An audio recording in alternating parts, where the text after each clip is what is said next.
গত বছরের ৫ আগস্ট ক্ষমতা ছেড়ে গোপনে শেখ হাসিনা দেশ ছাড়ার পর গণভবনে ব্যাপক লুটপাট চালায় সাধারণ মানুষ।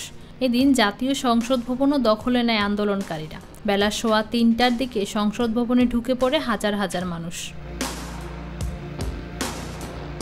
এদিকে ৫ অগস্টে সকাল থেকে রাত ২:৩০টা পর্যন্ত speaker Shirin Sharmin Chowdhury, deputy speaker Shamsul Haque Tuku এবং সাবেক আইসিটি প্রতিমন্ত্রী জুনাইদ আহমেদ পলক সহ ১২ জন জাতীয় সংসদ ভবনের একটি কক্ষে পালিয়েছিলেন। পরে সেনাবাহিনী তাদেরকে উদ্ধার করে নিয়ে যায় বলে আদালতকে জানিয়েছেন পলক। আদালতকে পলক বলেন, ৫ অগস্টে সন্ধ্যা বা রাতে মহান জাতীয় সংসদে রাত ২:৩০টা পর্যন্ত স্পিকার, ডেপুটি স্পিকার, আমি সহ ১২ জন আবদ্ধ ছিলাম সেখানে। সেদিন সংসদ ভবন আক্রান্ত হয়েছিল। পরে সেনাবাহিনী আমাদের উদ্ধার করে। তখন পলক জানিয়েছেন, সংসদ ভবন আক্রান্ত হলেও সেদিন তিনি সহ কয়েকজন সেখানেই ছিলেন গভীর রাত পর্যন্ত। তবে প্রসিকিউটর ফারুকী বলেন, শিরীন শারমিনও সেখানে ছিলেন, তাকে এখনও পাওয়া যায়নি।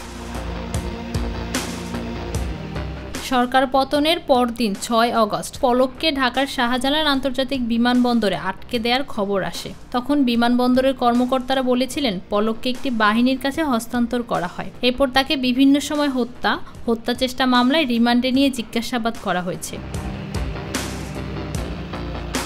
উল্লেখ্য, বৈষম্যবিরোধী ছাত্র আন্দোলনের মধ্যে দফায় দফায় ইন্টারনেট বন্ধ রাখা নিয়ে তদন্তের মুখোমুখি পলক। ডাক, টেলিযোগাযোগ ও তথ্য প্রযুক্তি মন্ত্রণালয়ের প্রাথমিক তদন্তে উঠে এসেছে, তার নির্দেশেই ইন্টারনেট সেবা বন্ধ হয় এবং সেবা থেকে বঞ্চিত হন দেশের মানুষ। পলকের গ্রেপ্তারের তথ্য জানানোর সময় ডেপুটি স্পিকার টুকুর গ্রেপ্তারের খবর দিয়েছিল পুলিশ। সরকার পতনের ২৭ দিনের মাথায় জাতীয় সংসদের স্পিকার শিরীন শারমিন চৌধুরীর পদত্যাগের খবর আসে গেল বছরের ২ সেপ্টেম্বর। ফৌজিয়া আক্তার, নিরপেক্ষ নিউজ ডেস্ক।